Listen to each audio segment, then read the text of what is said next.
நாம் இன்னைக்கு ஒரு இளவரசர் அப்புறம் இளவரசி பற்றின கதையை பார்க்க போகிறோம். ஒரு ஊரில் ஒரு ராஜாவும் ராணியும் அவங்களுக்கு ரொம்ப நாள் கழித்து பிறந்த குழந்தைய கொஞ்சிட்டு இருந்தாங்களாம்.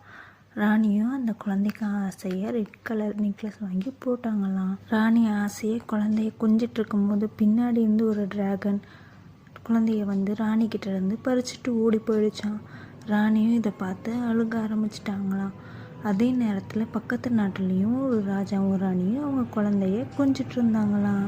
அப்போது அதே டிராகன் பின்னாடி இந்த குழந்தையும் தூக்கிட்டு போக பார்த்துச்சு.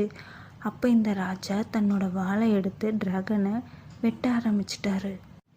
அப்போது அந்த டிராகன் தப்பிச்சு போகிறதுக்காக தான் கையில் வச்சுருந்த இன்னொரு குழந்தையும் அங்கேயே போட்டுட்டு போயிடுச்சு.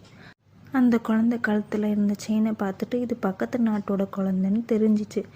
ஆனால் பக்கத்து நாட்டு ராஜாவோட சண்டைன்றதுனால இது குழந்தைய அவங்களே வளர்க்க முடிவு பண்ணிட்டாங்க. ஆனால் ராணிக்கு கொஞ்ச நாளில் உடம்பு முடியாமல் போச்சு. அவங்க படுக்கையாக ஆயிட்டாங்க. அதுக்கப்புறம் கொஞ்ச நாளில் அவங்க இறந்து